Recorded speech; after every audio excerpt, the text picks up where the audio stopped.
Okay. So, nami karon diri sa Mount Pungkay. Saka na pod mi kay first time po ni Sweetros makasaka diri.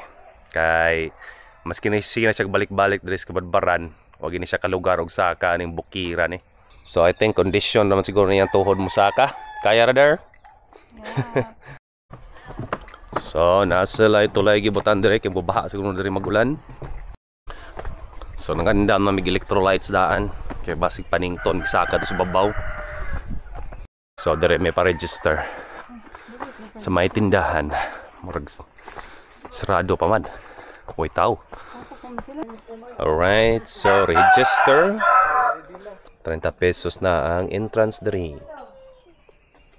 Increase na gamay. Okay, so good na. Ikaw na der. Hi, me? Bantay dia kay medyo tungas ra ba na diyang dapita.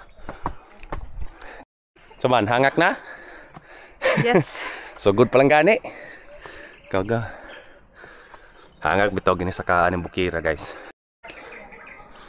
So dapat ikaw magdag electrolytes diri guys kay hangak na di sa kaon. Way pagkausab. Lagi magasunod niya oh. Gihangak sad. So nahinay lang god. Kaya lagi na. Kaya pa there. Halfway pa ta? Halfway sa 1/2 sa dal. Hado lang na eh. Hal-hal na siya. You can do it. Kamay na lang. Kita ng antena sa unahan. Nagpawayang uban dali. Kaya hangak yun. Napay papadulong. So medyo napansin ako guys. Magdi na ko hangak kung saka dali. Kung tatong pagsaka na mo atong 2021. Medyo na-develop na itong tuhod. Magani kayo nga wa itong mga zoom dali. Di na katol gunita ng kawayan. Okay, finally kita ng koros. Muniti mahilan nga gamay na lang yun. Strito na lang ni muna. Nanakas peak sa Pungkay. Naabot ra yun. Dara hangak no. Na. Pamaol ginin niya. So muna ning koros guys. We're here. So dire muna. Same view gyapon. Same as usual. Kita ang tibuok Kabadbaran landscape. Walang kupas. Nice pa rin. So muna ni. Nanami si babaw. Nakaya ni Sweet Rose. Good job there.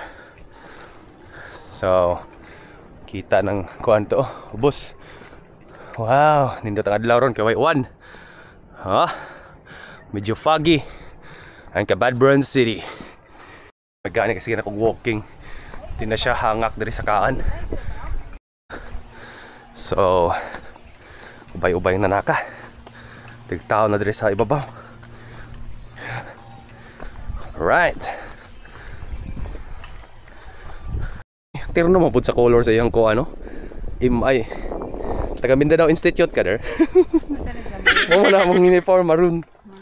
The maroons kayong imay. Mga gyapon, same gyapon. Magyapon na maligya, sirado gyapon. Kita gid ang Kabadbaran City oh.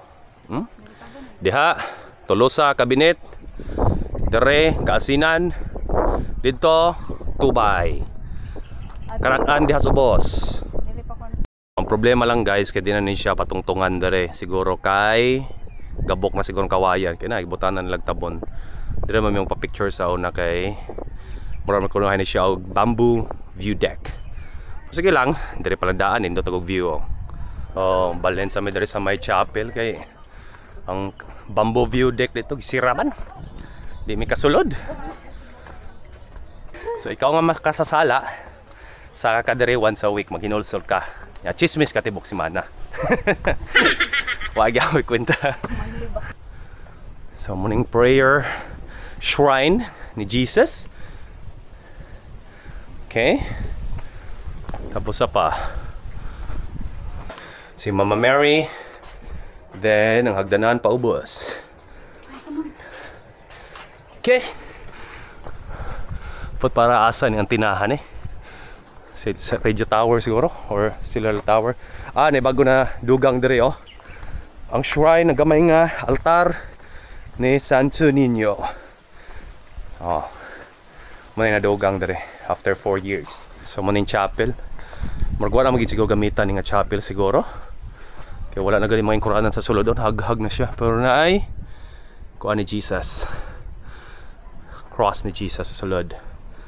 Siguro misahan siguro ni diri pag na mga importante na adlaw, for example Holy Week. Okay, habri pa ba? Gilak na ganyang sira. Sige lang, we will not enter.